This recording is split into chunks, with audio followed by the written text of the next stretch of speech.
Good morning students, myself Shan Patel. Today we are going to start part 5 of chapter number 17, Stars in the Solar System. जैसे कि बच्चों हमारा chapter number 17 चल रहा है stars in the solar system. Last lecture में means part 4 में हमने कॉन्स्टलेशन के बारे में बहुत ही इंटरेस्टिंग टॉपिक्स के बारे में समझा है ना। स्टार जो है लास्ट लेक्चर में कॉन्स्टलेशन के बारे में समझा था कि व्हाट इज कॉन्स्टलेशन, कॉन्स्टलेशन किसको कहा जाता है कि जब स्काई में हम देखते हैं तो हमें पूरा स्टार्स का ग्रुप देखने को मिलता है, अलग अलग शेप्स देखने को मिलते हैं, ग्रुप के भी अलग अलग शेप्स देखने को मिलते हैं। ओके, तो लास्ट लेक्चर में हमने इसके बारे में समझा कि जो ग्रुप जो होता है स्टार का ग्रुप उसको कॉन्स्टलेशन कहा जाता है और कॉन्स्टलेशन में भी अलग अलग टाइप्स होते हैं। लास्ट लेक्चर में मैंने आपको ड्रॉ करके दिखाया था, याद हो तो सप्तर्षि ड्रॉ करके दिखाया था। सप्तर्षि जो कॉन्स्टलेशन है उसके बारे में समझा था हमने कि उसमें 7 ऋषिस पहले के टाइम के प्राचीन टाइम में एंशियंट टाइम्स में जो 7 ऋषिस जो थे हमारे उसके ऊपर से उसके नेम दिए गए। क्लियर, उसको उर्सा मेजर भी कहा जाता है ना। ना उसके बाद बच्चों हमने एक दूसरी, आपको याद हो तो दूसरा कॉन्स्टलेशन के बारे में समझा था, याद है आपको? दूसरा कॉन्स्टलेशन कौन सा था? दूसरा कॉन्स्टलेशन के बारे में ओरियन दूसरा कॉन्स्टलेशन के बारे में भी हमने डिस्कस किया था। ओके, उसमें भी हमने देखा था कि उसमें 7 और 8 स्टार्स होते हैं, 7 और 8 स्टार्स मिलकर उसका पूरा शेप बनता है। क्लियर, तो बच्चों आज के लेक्चर में पार्ट 5 में हम उससे भी ज्यादा इंटरेस्टिंग पॉइंट्स के बारे में डिस्कस करने वाले हैं। अब उससे भी ज्यादा इंटरेस्टिंग पॉइंट कौन सा है? The solar system. अब तक हमने जो बात की, अब तक हमने जो स्टडी की इस चैप्टर में वो स्टार्स के रिलेटेड थी। ओके, स्टार के रिलेटेड हमने स्टडी कर ली। नाउ अभी से हम आज के लेक्चर से पार्ट 5 से हम सोलर सिस्टम के बारे में स्टडी करेंगे कि सोलर सिस्टम जो है वो किस तरीके से, what is solar system, solar system क्या है, उसमें कौन क्या क्या इंक्लूड होता है, उन सब के बारे में डिस्कस करेंगे। Okay, see here the solar system, the sun and the celestial bodies which revolve around it from the solar system. बच्चों यहाँ पर ऐसा बताया गया है कि सन और सन के around and the celestial bodies which revolve around it, और जितने भी प्लैनेट जो है सन के अराउंड जो रिवोल्यूशन करते हैं, celestial bodies सब आ गए उसमें।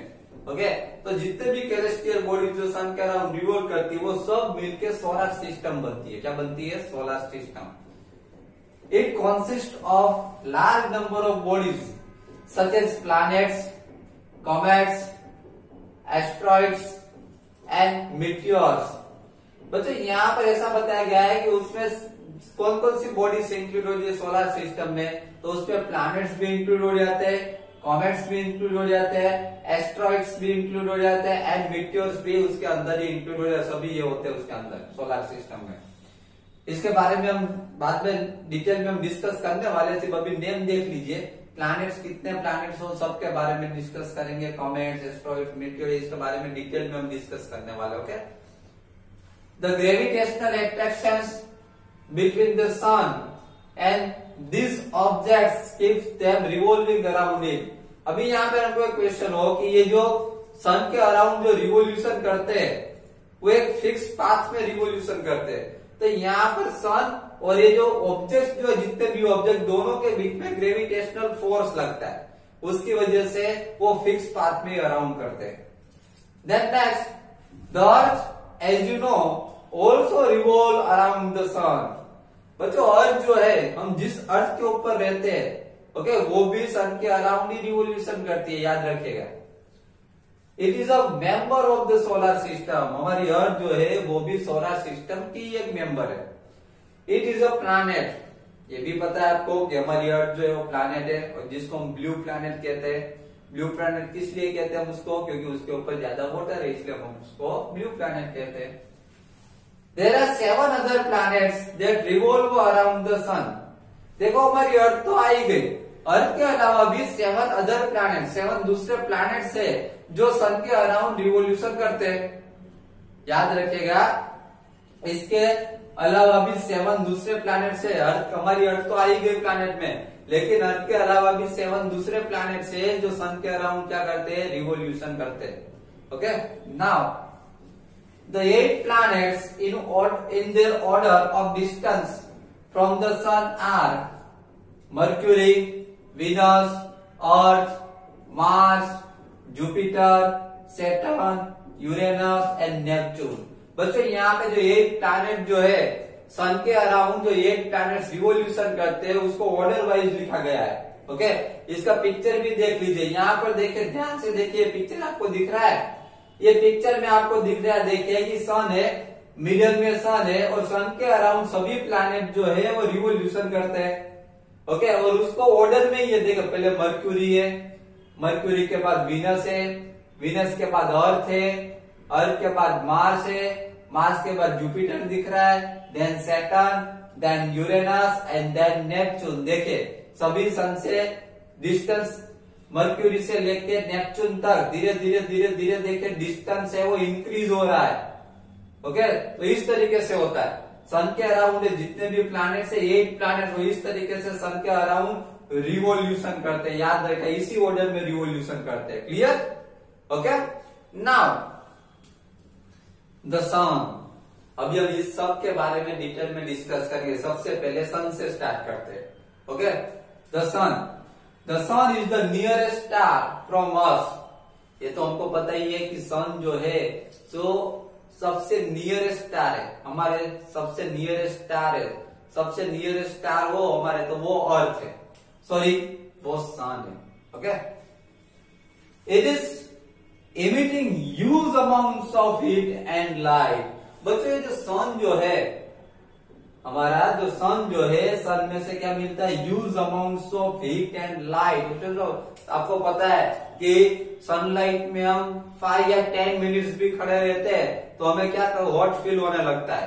तो सन जो है बच्चों, उसमें से बहुत सारी हीट एंड लाइट जो है प्रोड्यूस होती है। सन हमसे इतना दूर है, बहुत दूर है सन हमसे। सन इतना सारा दूर है हमसे तो भी हमको उसकी हीट फील होती है। तो सोचिए कि सन के पास जाएंगे तो क्या होगा? पूरे जल जाएंगे अगर सन के पास गए तो। The sun is the source of almost all energy on the earth. बच्चों यहाँ पर ऐसा बताया गया है कि हमारी अर्थ पे ऑलमोस्ट एनर्जी जो है वो सन की वजह से। आपको पता है कि डे टाइम में तो सनलाइट होती है जिसकी वजह से पूरी अर्थ जो है, पूरी अर्थ पे क्या होता है? उजाला हो जाता है, पूरी अर्थ पे लाइट आ जाती है। ओके, तो किसकी वजह से होता है? सन की वजह से। The sun is the main source of heat and light for all the planets. बच्चों सन ही है जो सभी प्लैनेट्स को हीट एंड लाइट देता है। आपको बता दूं कि मैं प्लैनेट्स जो है, प्लैनेट्स ट्विंकलिंग नहीं करते, प्लैनेट्स को अपनी ऑन लाइट नहीं है, प्लैनेट्स को अपनी खुद की लाइट नहीं है। जब सन की लाइट उसके ऊपर फॉल होती है तभी जो सन जो है वो, जब प्लैनेट जो है हमको दिखाई देते हैं। इसलिए यहाँ पर ऐसा बताया गया है कि प्लैनेट, ये सन की वजह से ही दूसरे प्लैनेट्स के ऊपर हीट एंड लाइट प्रोड्यूस होती है। याद रखेगा, बिकॉज ऑफ सन की वजह से ही दूसरे प्लैनेट्स पे हीट एंड लाइट प्रोड्यूस होती है। सन ही देता है सब प्लैनेट्स को हीट एंड लाइट। ओके, वो ultimate source of energy, ultimate source of light energy है सन। Okay, clear? नाउ यहाँ पे हो गया सन के बारे में। Now planets. अब हम प्लैनेट्स के बारे में डिस्कस कर रहे हैं। देखिए, the planets look like stars but they do not have light of their own. देखिए मैंने आपको बताया है ना, इससे पहले भी बताया कि प्लैनेट जो है लुक लाइक स्टार। प्लैनेट्स भी सेम टू सेम स्टार जैसे ही देखते हैं, लेकिन प्लैनेट्स को अपनी खुद की लाइट नहीं होती, ऑन लाइट नहीं होती। याद रखेगा, they merely reflect the sunlight that falls on them। देखिए प्लैनेट जो है हमको कब देखने को मिलते हैं कि सनलाइट उसके ऊपर फॉल होती है और बाद में रिफ्लेक्ट होती है, जिसकी वजह से हमको प्लैनेट्स भी लाइट वाले देखने को मिलते हैं।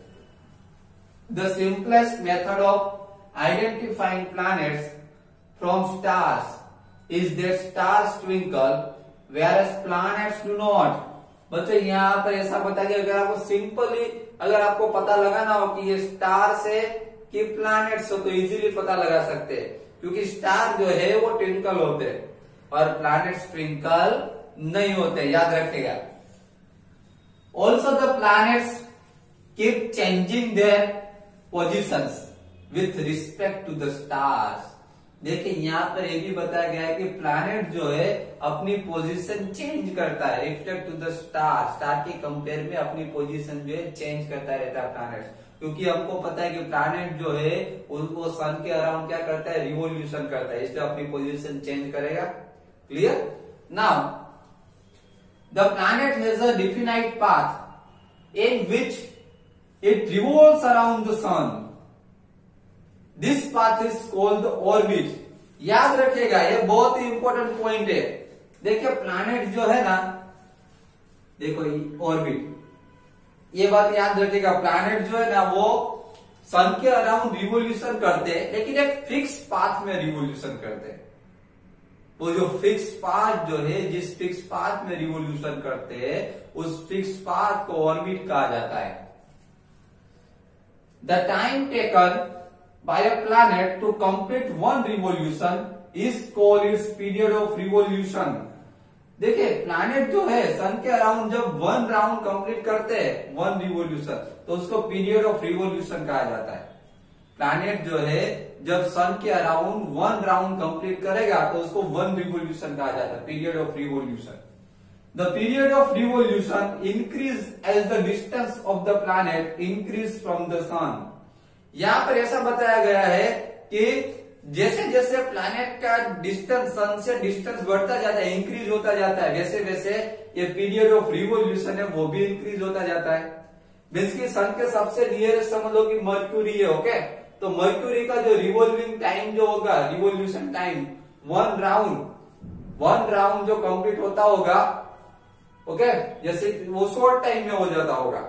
लेकिन अगर नेपच्यून की बात करें तो नेपच्यून तो सन से बहुत दूर है, बहुत डिस्टेंस पे है, तो उसका वन राउंड जो है उसको सालों लग जाएंगे कंप्लीट होने में। समझ में आ रहा है? समझ लो कि मर्क्यूरी है, मर्क्यूरी 215 डेज में वन राउंड कंप्लीट करती है। ओके, तो उसकी हमारी अर्थ जो है उसको 365 डेज लगते हैं सन के अराउंड वन राउंड कंप्लीट करने में, क्योंकि वो थर्ड पोजीशन पे है। मीन्स मर्क्यूरी से ज्यादा दूर है सन से।